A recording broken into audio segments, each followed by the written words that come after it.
We'll start it up. I'll start with the Pledge of Allegiance. Flag is to my left. The audience is ready. Pledge allegiance to the flag of the United States of America and to the republic for which it stands, one nation, under God, indivisible, with liberty and justice for all. Okay, I'm supposed to say if anybody's recording this other than Norton Media, please let us know so we can enter into the record, but I don't want to see anybody here, so it's probably not an issue. We will start with the vote to approve the minutes of September 14th's open session meeting. Did everybody have a chance to look at those? Any clarifications, corrections, etc.? No? Seeing none, I would entertain a motion to approve those minutes as written. So moved. Second? Second. All those in favor? Aye. Opposed? Next up is the warrants. Mr. Sheet? Mrs. Como reported at the public meeting that she signed the following school expense reports. September 14th, $679,071.47. September 7th payroll warrant, $1,244,653.84.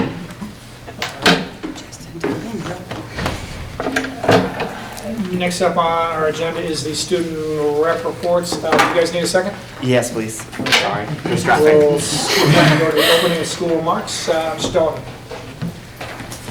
We're going to have some overlapping things here with the student updates. So I try to really, school opening this year at Norton High School was wonderful. I got to really shake my, or tip my cap, I should say, to Wade and the facilities. Our custodial staff did an amazing job. The building was absolutely immaculate as we came in. Definitely our admin assistants, everybody who pulled together in order to make sure that all of the organizational behind-the-scene things came together. We had a really smooth start of the year. It was actually sort of amplified by the fact that the week leading up to the start of school, I actually became very ill, so couldn't be here. So everyone really pulled together and got the school open on a fantastic way. One of the things that I was going to sort of talk about a little bit. Oops. Oh, you got it. Push the button. Good thing I'm tall. I was talking about right away is one of the things that we talked about at the end of last year and then actually made the adjustment this year was to our schedule of Lancer Learning Block, because it's a great sort of way to look at some of the things that we're really trying to launch and get accomplished this year. A couple of school initiatives that have been rolling out and really kind of brings to fruition some efforts that have been going on for a long time. So just to remind you, LLB is Lancer Learning Block. It used to be after the pandemic. We started it at the very beginning of school. Really in response to it being almost a rolling beginning of the school day. What should I do here? Inspire. You want to mirror that? Thanks. Got really great graphics, so I want to make sure that I can. Yeah, but really what we wanted to do is make sure that we could get more out of this block. We had a lot of students with a 7-period day who don't have much time during the day in order to accomplish really anything that they feel like they need to, whether it's studying for a test, doing homework, getting extra help from a teacher. So we wanted to lengthen it a little bit, and we also wanted to make sure that it was a priority for students. So we moved it from the beginning of the day to after the 3rd block. And with that, we instituted sort of a no movement Monday. And that Monday day is really where we roll out a lot of curriculum about some of the things that are really important initiatives for us. One, teaching students about Port River graduate skills. So every other Monday, along with something called the My Career and Academic Plan, we do some curriculum that has everything to do with skills that you're going to use at Norton High School as well as outside of Norton High School. Things from sort of reflecting on who you are as a learner, all the way to ideas about sort of how to write or ask for a college recommendation, write a thank you note for that recommendation, things going up to how to buy a car, insure a car, maintain a car, things like that. There will be skills afterwards. And really what this is kind of bringing together many of the things we've done over the past few years in thinking about defining success differently for different students. It certainly began 5 years ago, or over 5 years ago, with the creation of the Chapter 74 program here, and really trying to get students in business technology to be equipped for things and success after school. We've been rolling it out with things like our pre-apprenticeship program. We've been putting in place, or a continuation of the pre-apprenticeship program actually this year. We've had a field trip already to sort of the Public Works and Co-op Fair. We're having another job fair here in about a month's time that are bringing in industry in order to share some of the things that students could do and explore. And really trying to define, like I said, that success differently. We're also rolling out this year and getting a cohort together for an innovation pathway, which we secured from the state as a designation for advanced manufacturing. So we're starting that with some 8th graders and then also 9th graders and even 10th graders who can jump on board and really sort of have some industry experience, workplace experience in the manufacturing field before they even graduate. And then, of course, the multi-tiered system of support is something that is a district initiative that we're really trying to realize here at school. And you've heard a lot about over the past few years, PBIS. The high school is really rolling that out in earnest. So every other Monday, they do something looking at my career and academic planning, and the students do something with positive behavior interventions and supports the other Monday. And that really is a lesson taught by some staff and students about living our values here at the high school.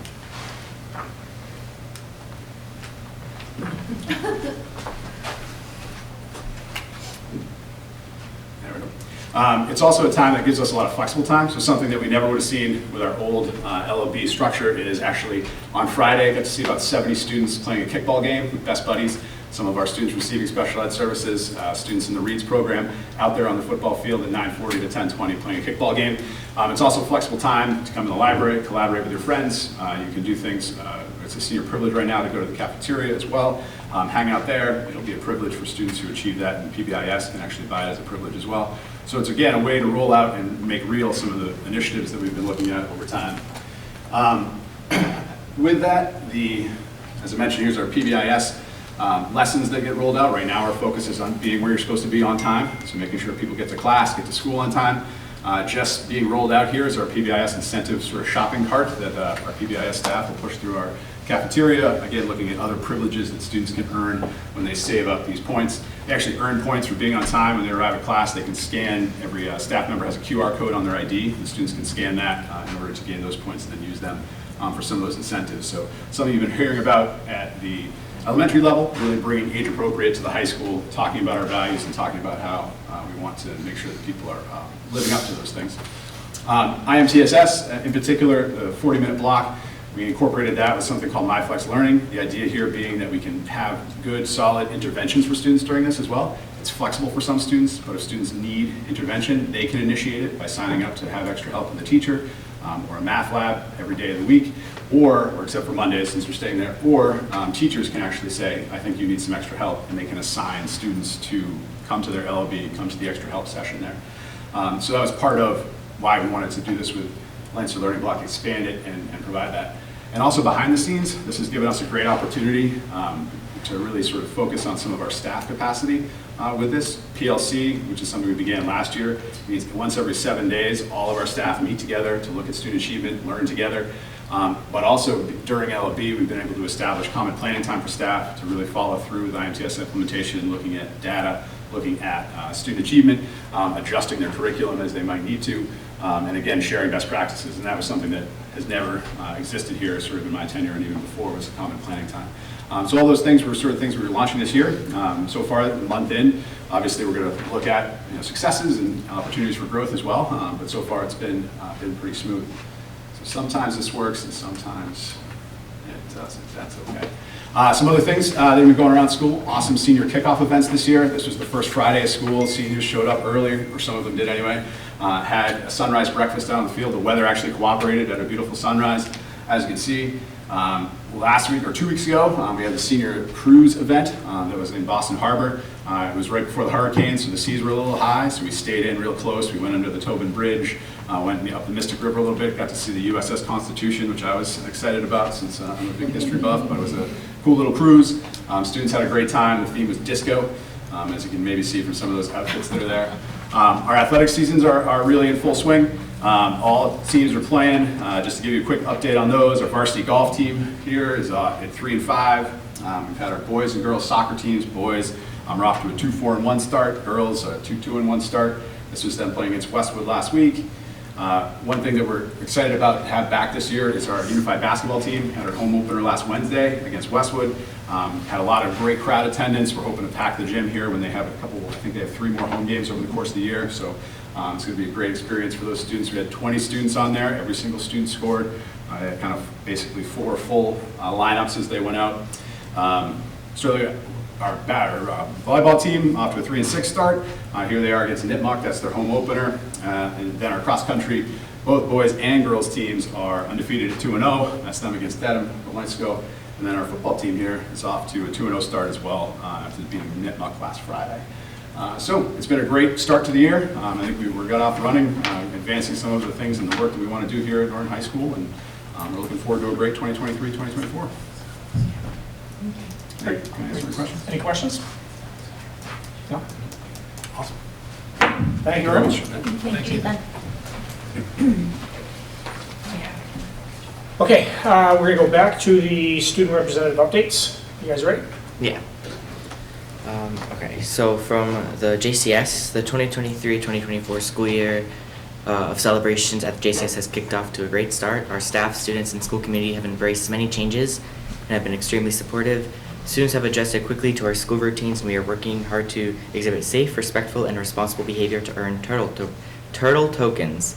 We are looking forward to many fun activities that are coming up in October. As always, thank you for continuing your support. JCS is truly the best.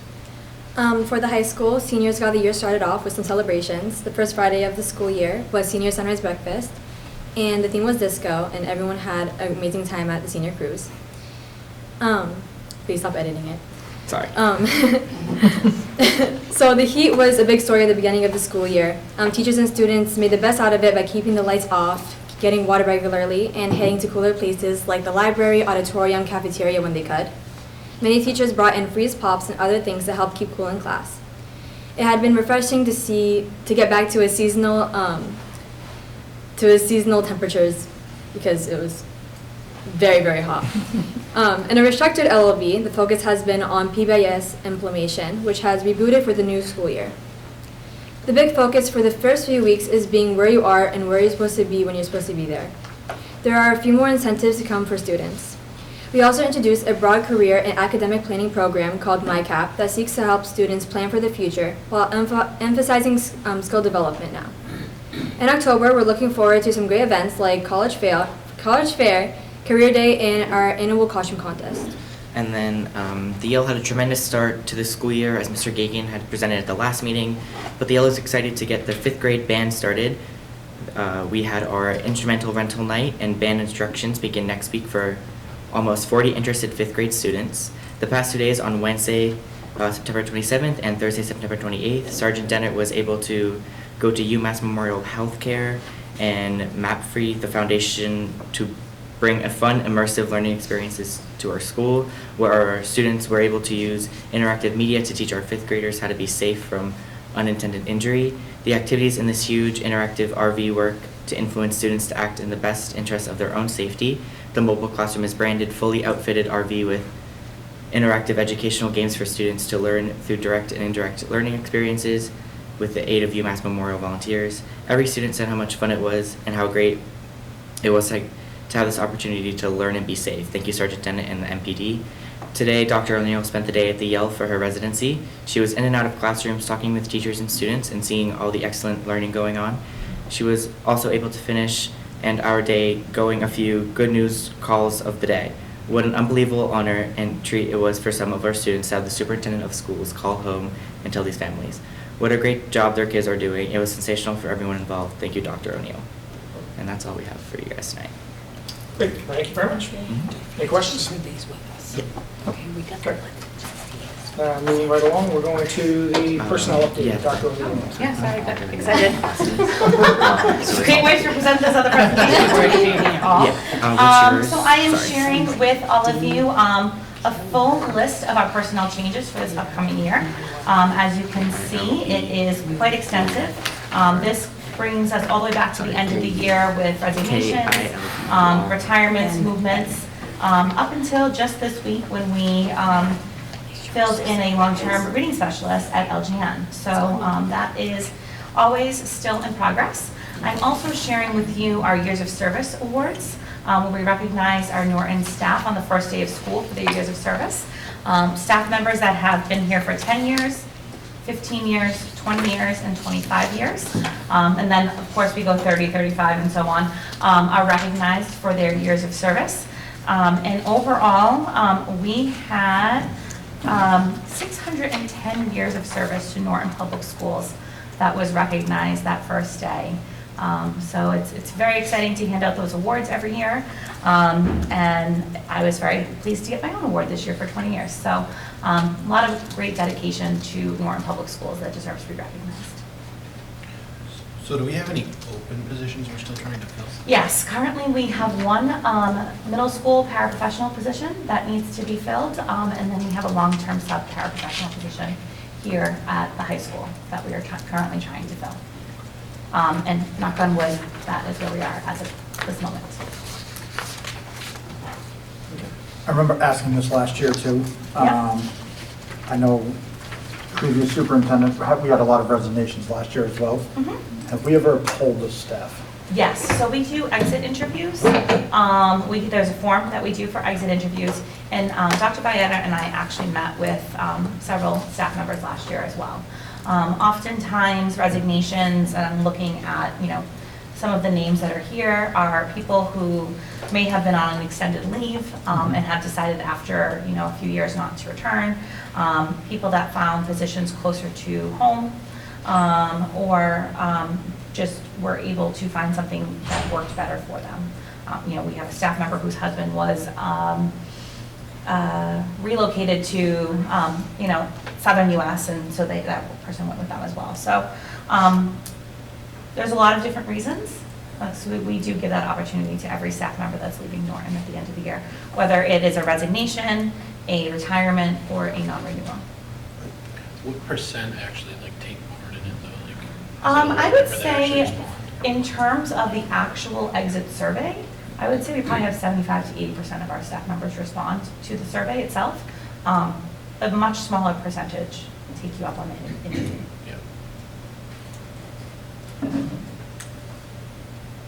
Any other questions? No? Okay, thank you very much for that. Of course. Now Now, you can jump. Now I can get it. There you We go to our supporting students, SEL, behavioral and mental health. go. Sure.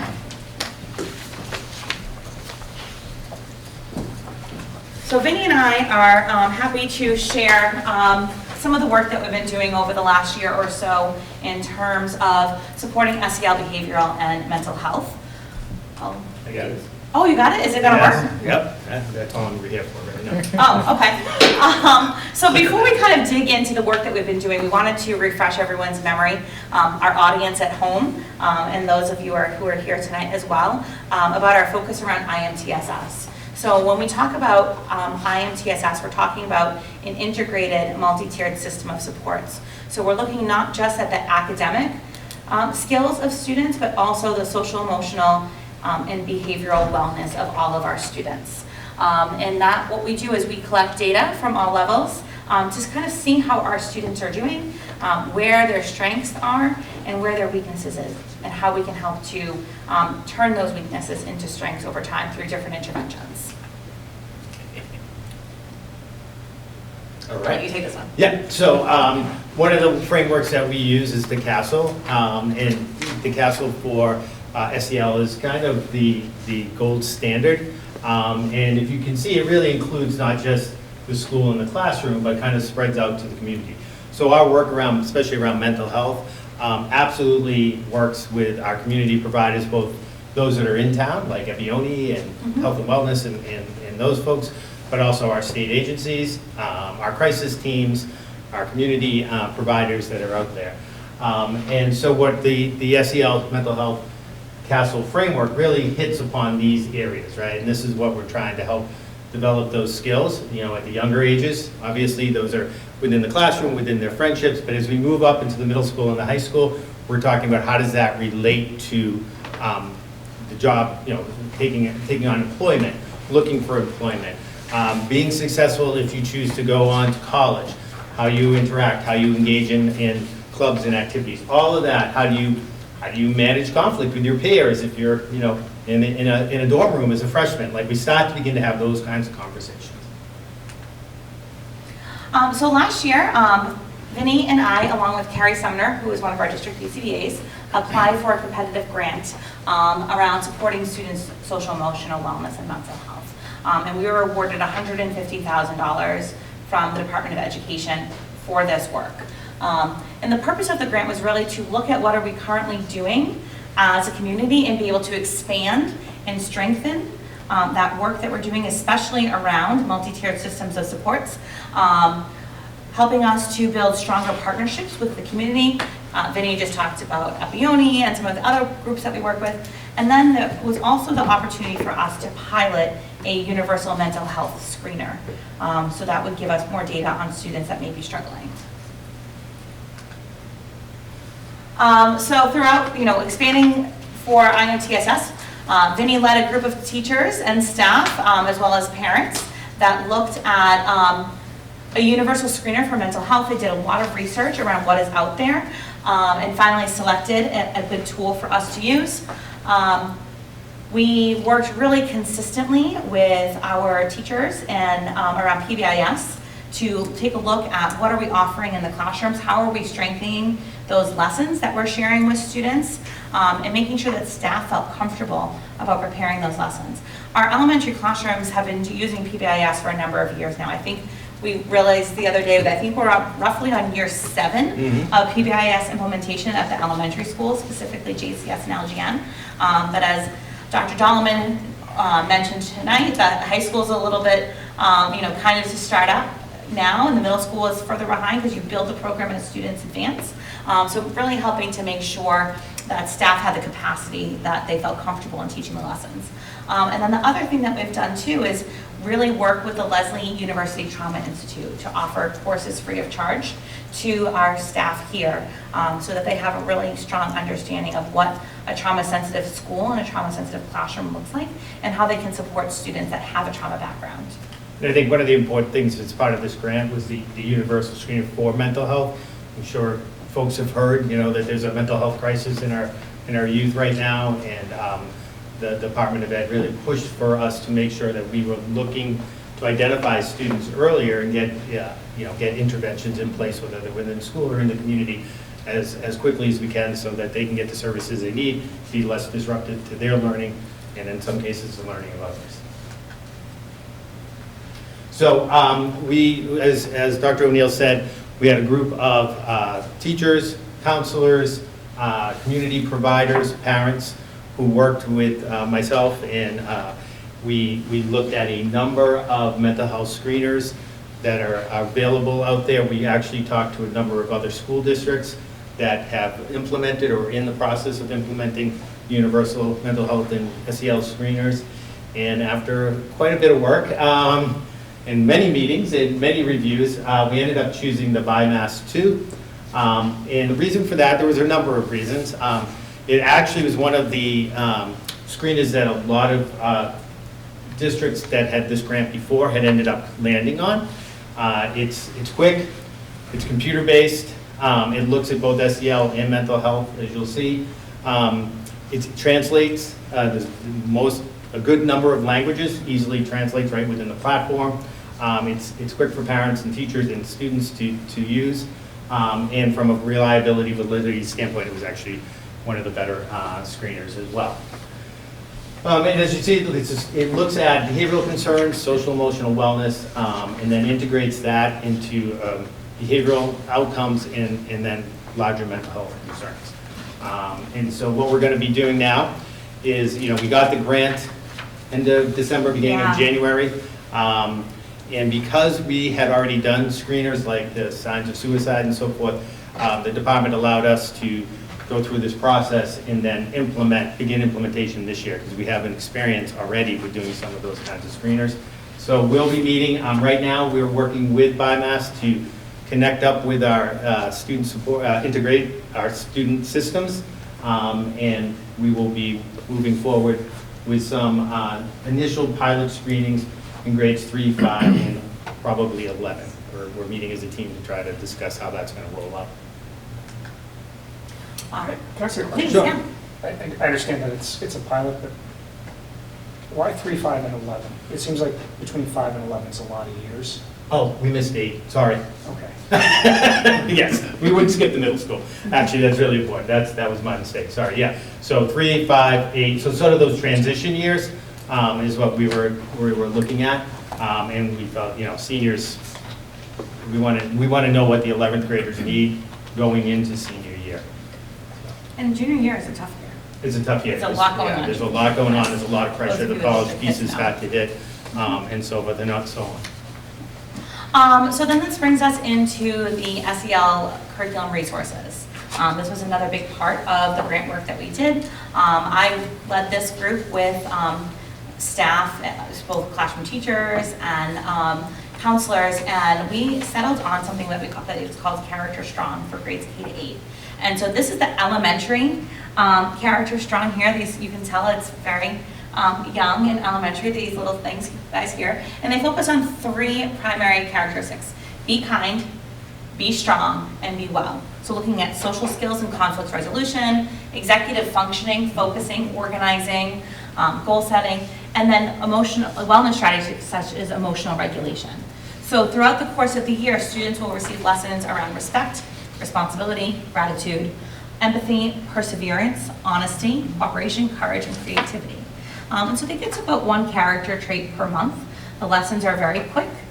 They're about 15 minutes or so in the classroom, and really done with the classroom teacher.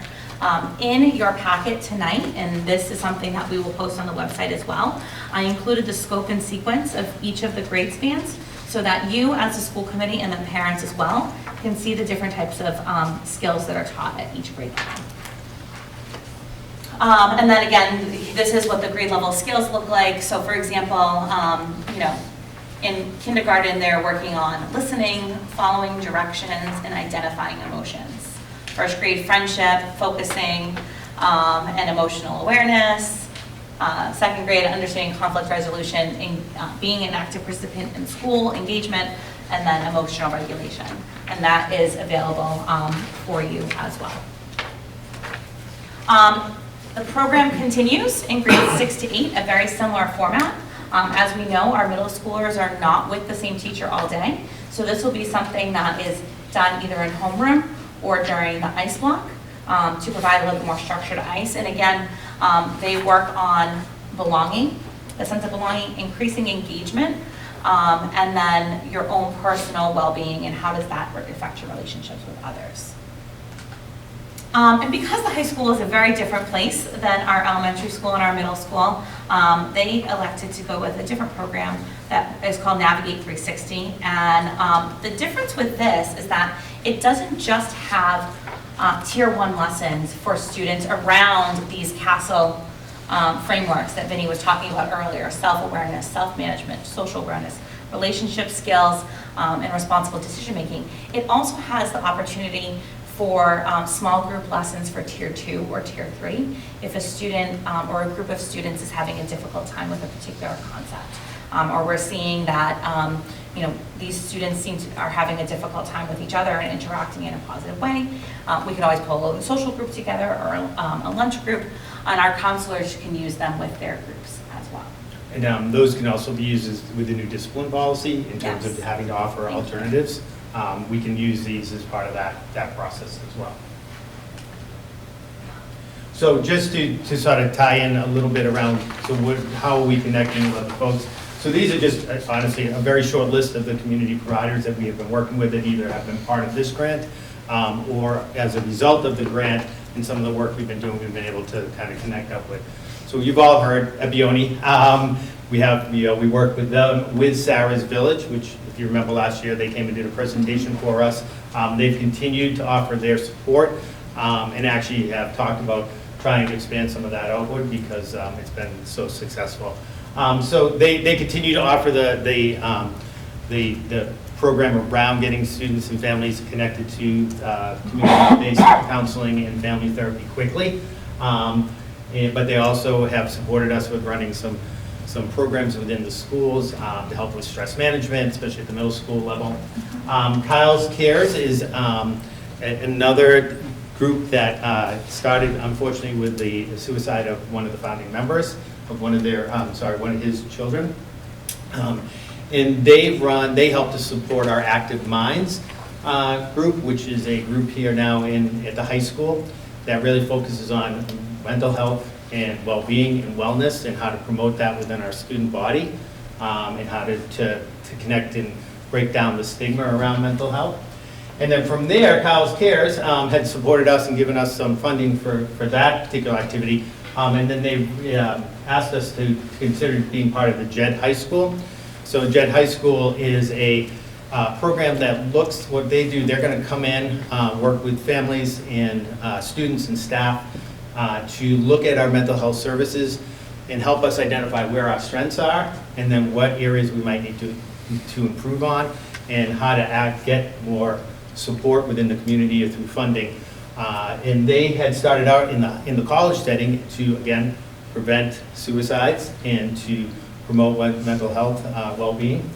And so we've worked with them. It is actually, typically, it's a $25,000 fee, and through Pals Cares and some of the work we've done there, we are getting that at no cost. So that was nice. We continue to have a very strong relationship with CCBC, the Community Council of Bristol County. Some of their folks come in here with obviously parental permission, meet with students during the school day that perhaps parents can't get them to the clinic, or they don't have transportation and so forth. So those special cases, they work there. They also have an urgent care center, and they also run the mobile crisis team. So we do a lot of work with them around making sure that we can get services to families and to students that are in need of that. We work with the Child Advocacy Center of Bristol County. These are the folks that work with folks that have been sexually abused. They work against sex trafficking and those kinds of things, and they've provided some in-services and some work with our students too to keep them aware of those dangers and to make sure that we have a good connection with them in case we have situations unfortunately like that.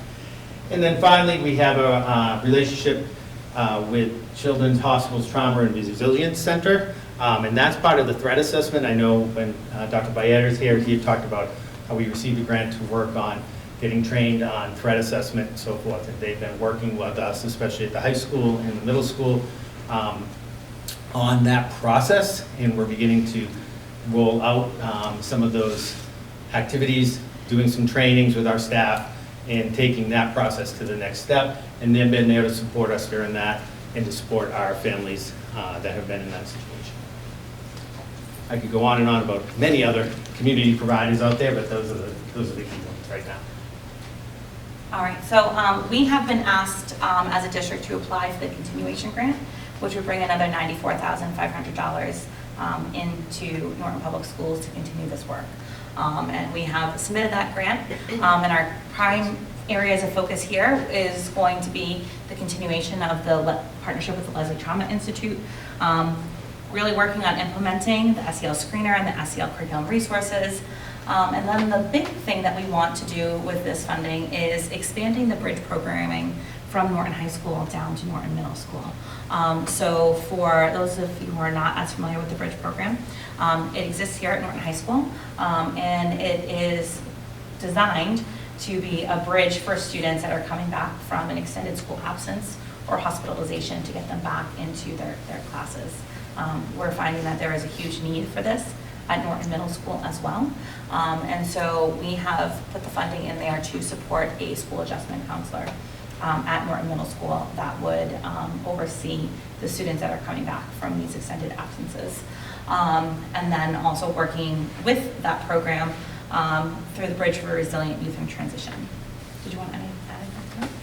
No, I mean, I think, again, the bridge program here at the high school has been, I think, very successful in keeping kids in school, keeping them engaged, and honestly keeping down the rehospitalizations that many communities see when they don't have a program like this, where a student comes in, they've been out for an extended period of time, they don't feel connected, they don't have that, again, that bridge from in a series of supports, and being able to have that connection and being able to slowly work students back has really prevented a number of students, I think, from being rehospitalized or from having to leave the high school.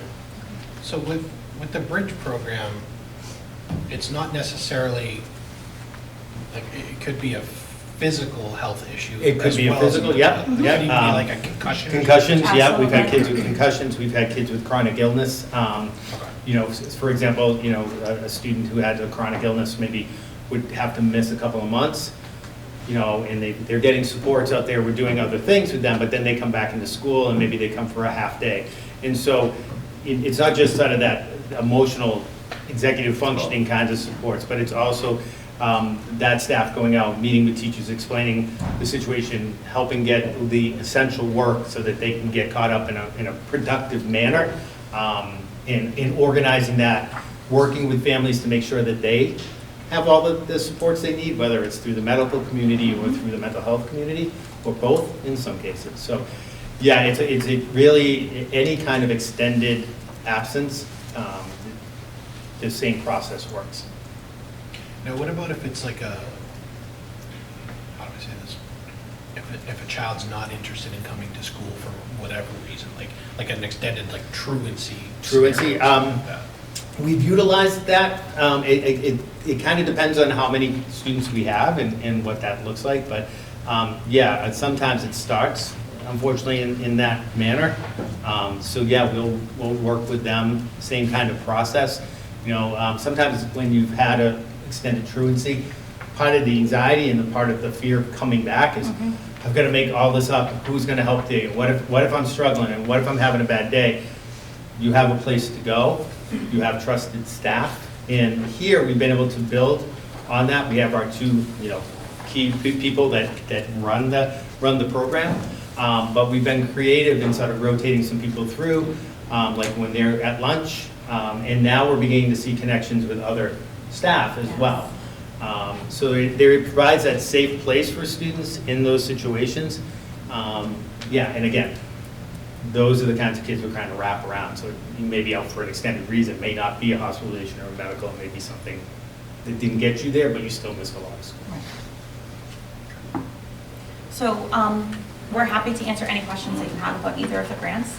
It's really great because this is almost $250,000 of funding that we would not have here in Norton. We would not be able to do this work.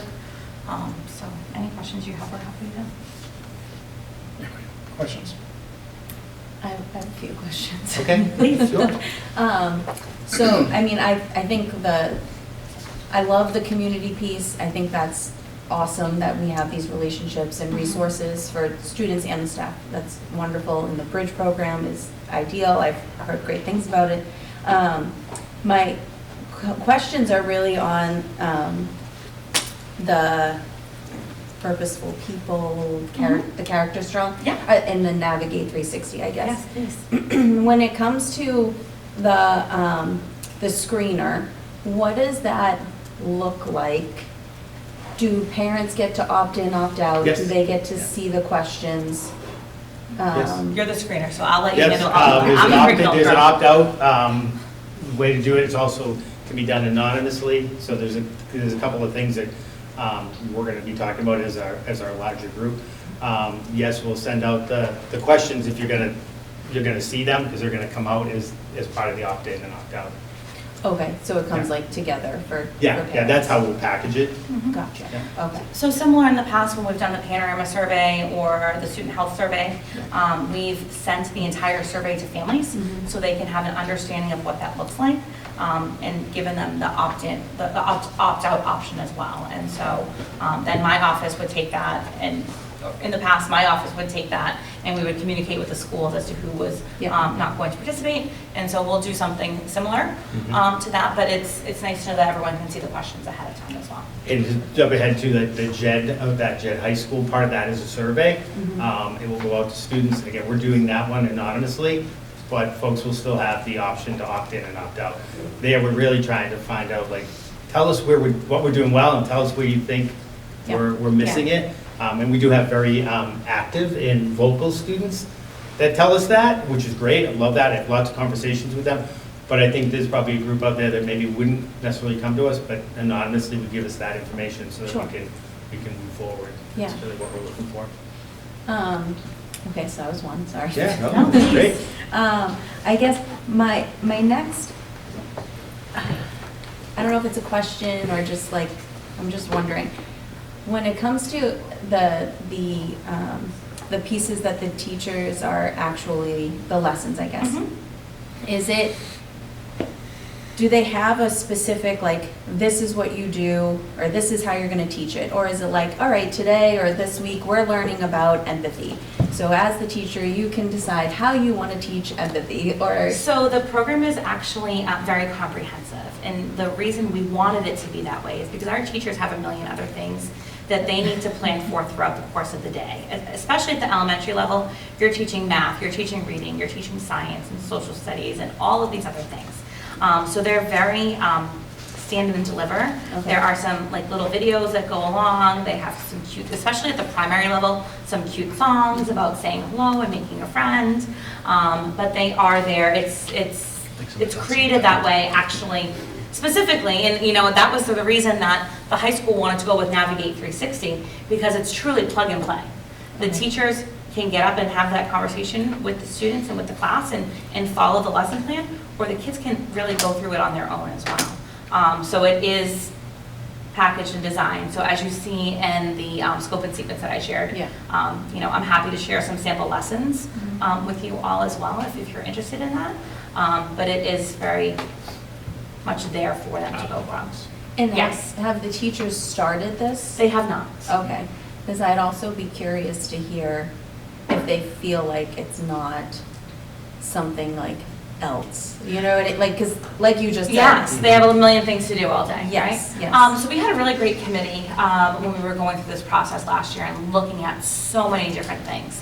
And the thing that the elementary teachers and the middle school teachers really liked about Character Strong is, number one, it wasn't like a huge lift for them in terms of planning, and that they have been asking for something because we're you know, always talking about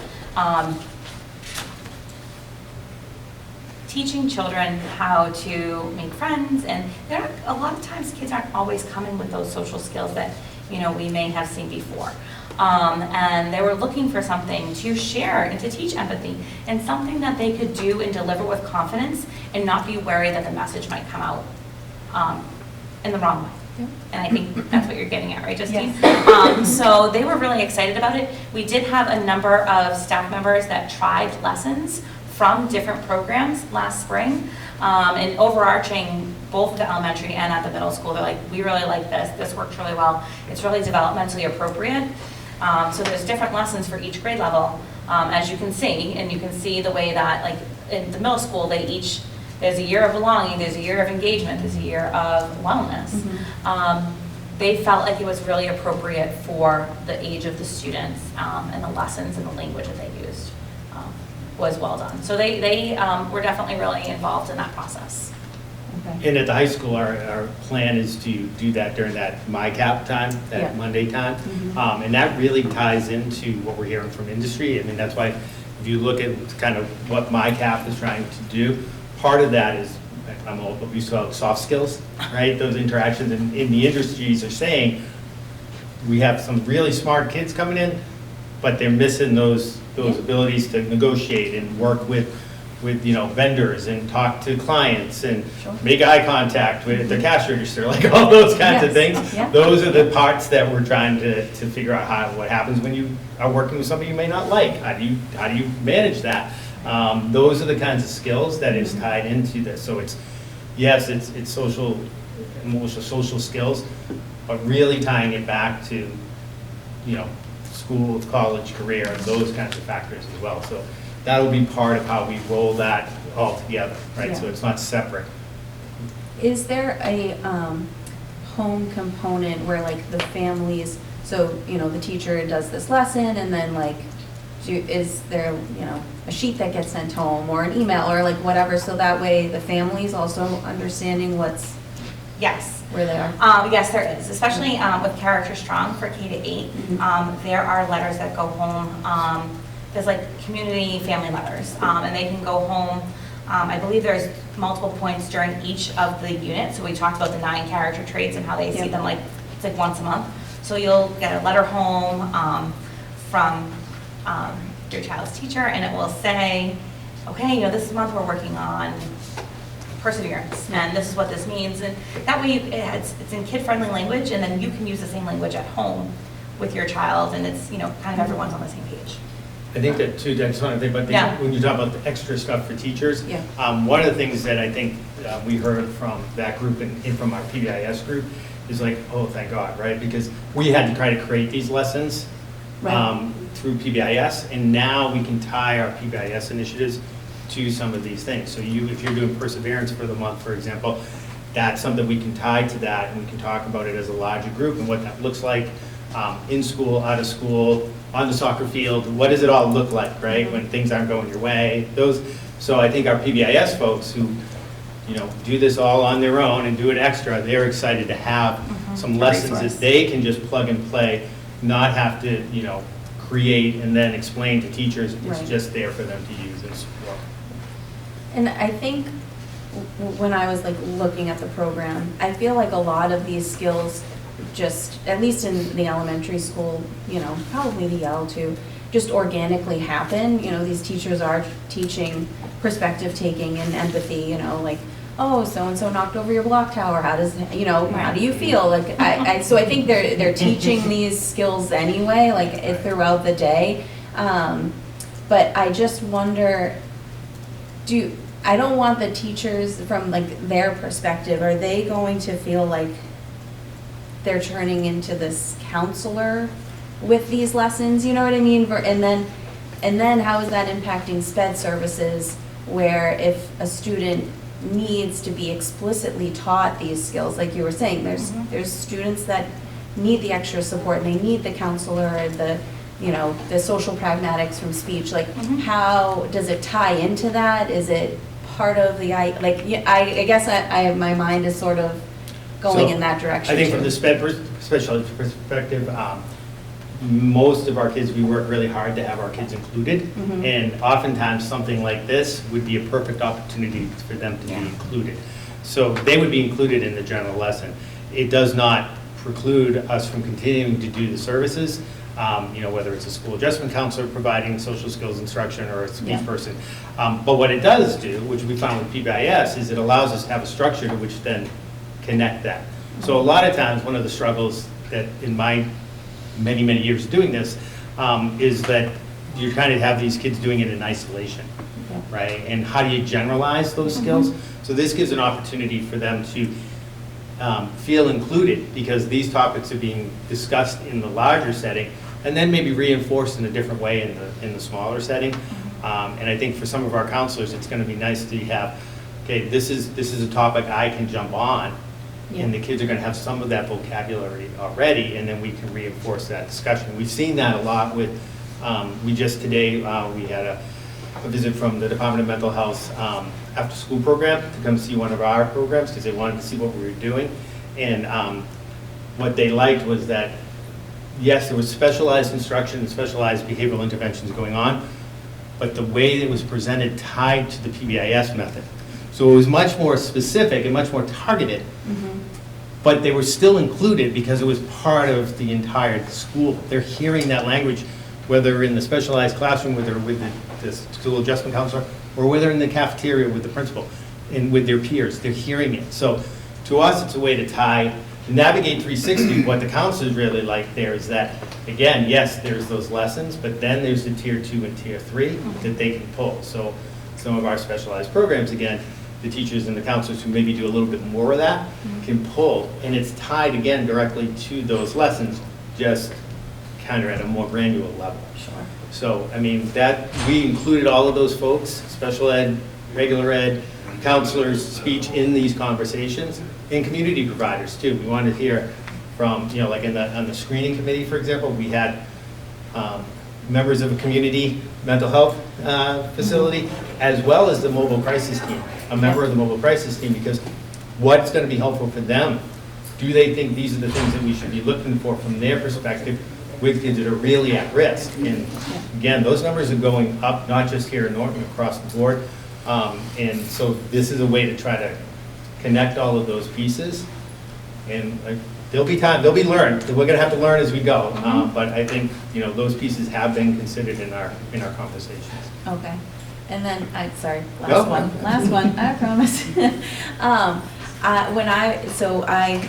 did some Googling, right, because, and I just noticed that with some of these programs, and not just specifically this one, just with SEL in general, and some families in other districts where these programs were being implemented, they felt like it was an infringement on their values, their own familial values, and they were not,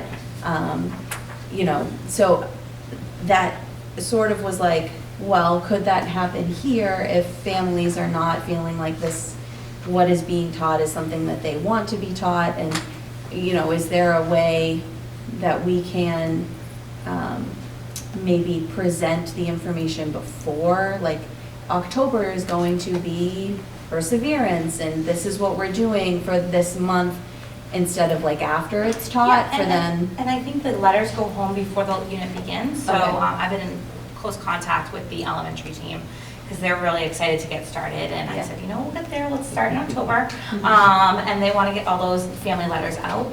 I think, and I've had this conversation with all members of the school committee, we're really proud of the work that we do here, we have nothing to hide, and I think putting the scope and sequence out on our website for families to view, so they can see what those units entail, Yeah. I think, from my perspective, is a good way to share with families what's happening in our schools. And I think that sometimes when you hear words, they have triggering feelings for some. But I think it's important to show that, Nick always talks about grit and resilience and perseverance, and he keeps, why are we not teaching this?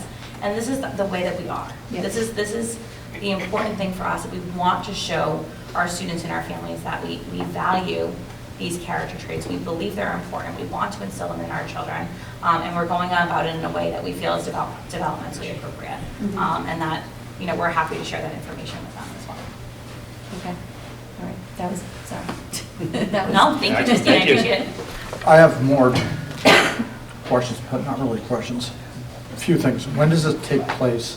I know at high school level will be like the MyCap LLB period. Yep. What about elementary and middle school? So middle school will take place likely during the ice block. It won't be every ice block, it'll probably be once a cycle, so they have a 6-day cycle at the middle school.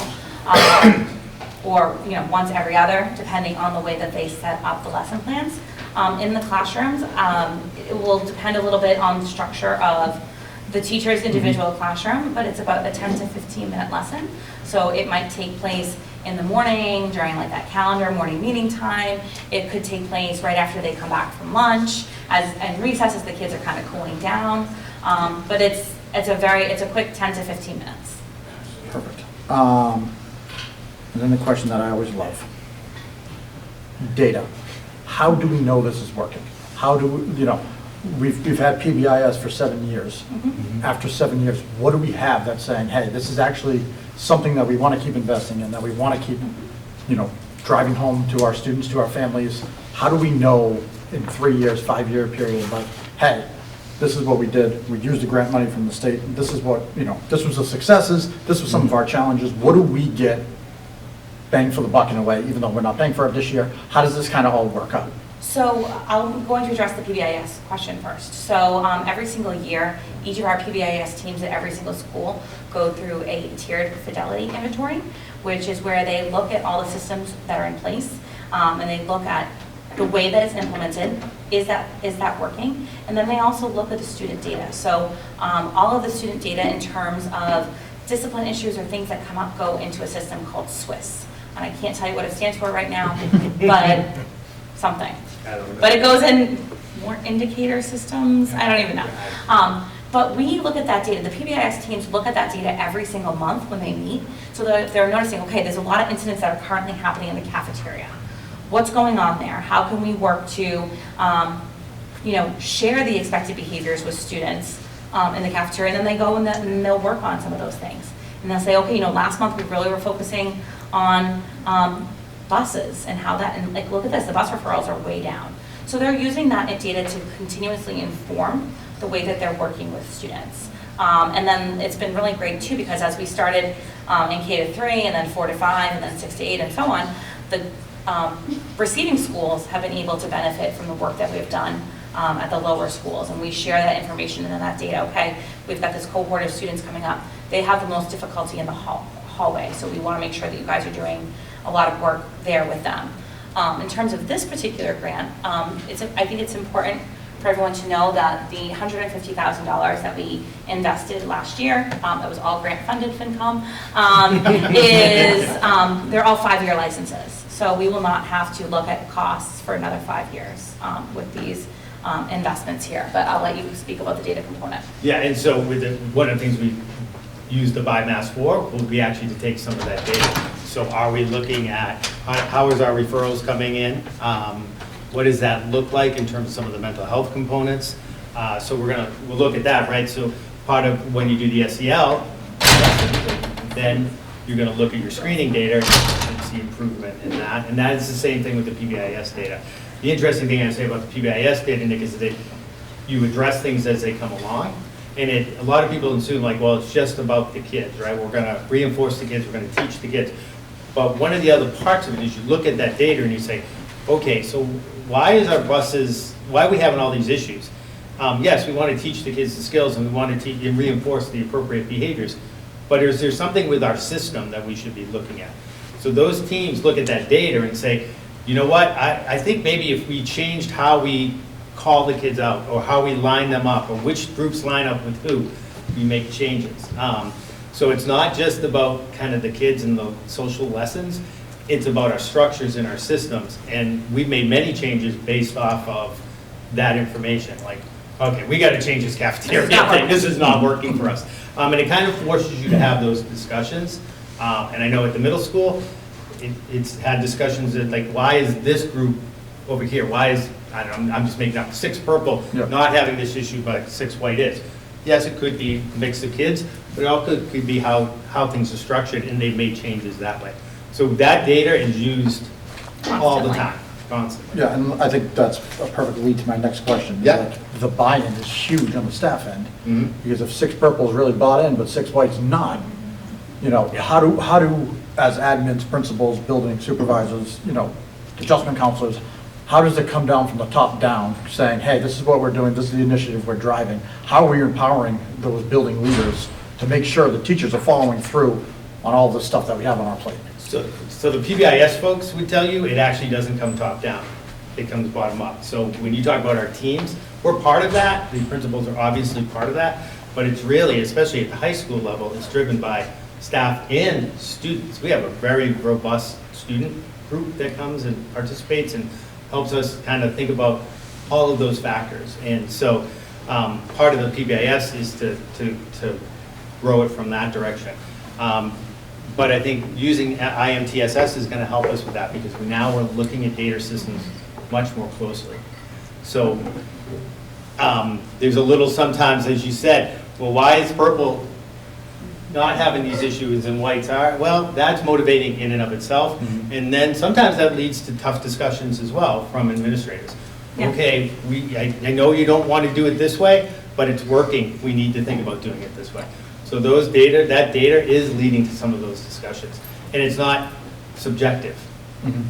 You know, those referrals are coming from you. They're not coming from somebody else. Mm-hmm. So how do we address it? And then my final one, because I'm cognizant of time here, I'm sure we're going to have to suspend this. 5-year grant. So we have this program for 5 years. Do we have a plan in place so we're not meeting with them in 5 years saying, hey, we need another $150,000? Was this working well? Is it not working well? Kind of what's our 5 year, 6 year, 7 year, 10-year plan? Yeah, I mean, so ultimately, I think the big thing is it working? Mm-hmm. And do we like it? And is it a fit for us? And so when you look at the actual cost of the items, it's not the whole 150. It is roughly, I think, 75 to 80 with the 2 programs that we're talking about. And that's a 5-year cost. So we would have to decide, is this something that means a lot to us and something that we would need to budget for? And then figuring out whether that's, building it into our district budget, using choice money for it. Do you not do a 5-year contract, maybe you do a 3-year contract? So those are all things that we'll have to kind of figure out based on what's working. And I think it would be our responsibility in 5 years is the BIMAS, for example, is still the best one out there. Mm-hmm. Right. So we would need to take a look at that and say, have they continued to improve? Has Character Strong continued to improve? Part of being in connection with this grant and having these community providers in these other districts is that we're being pulled together to have some of those discussions, right? Mm-hmm. And so there were a couple of for example, a couple of screeners that we were maybe leaning to that direction. But we had the benefit of other people's experiences of who said, no thanks. So, You have 1 minute. that's it. I could go on. And then my last Passion. point is more, not a question, but like, when we do this, can we make sure we're getting updates as well? Yeah. As these meetings take place and like a recap to, again, even if it's a 5-minute thing of like, hey, this is what we're doing, this is what's working really well here. Because I feel like sometimes, like we've talked about, you know, we kind of get left in the dark and it's like, then all of a sudden we're talking about it at the end of the year again, you know, and it's like, oh, well, what's happened over the year? So if we could kind of make that into some type of agenda item once a month, once every 6 weeks, whatever it may be. Sure. Absolutely. I'm good. Okay, and I'm going to suspend us there. I don't think we need to vote on that, but. No. Okay, I'm going to suspend us right there so we can continue after our joint meeting with the FinCom. Okay, we'll Thank start you the all. school committee meeting back up. The next thing on our main agenda is the acceptance of DESI grants. Look at that, big grants.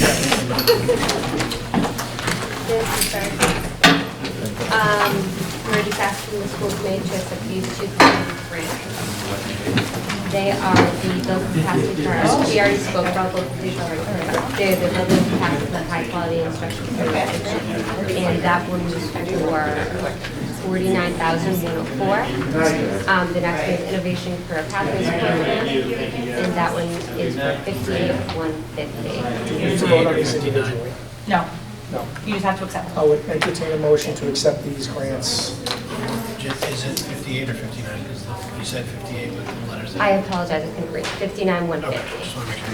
You're trying to steal 1,000. I have them on, but I still can't read. Entertain a motion to accept the grants? So moved. Second? Second. All those in favor? Aye. Do we have any other business? No. Tom, are you raising your hand for business? I saw your hand up, like, were you raising your hand? No. She was saying that. Your hand was up, I was like, Donna has other business, oh my God. I was like, no. Seeing other business, I would entertain a motion to adjourn. So moved. Second? Second. All those in favor? Aye. Opposed? Thank you, guys, sorry we're so late tonight.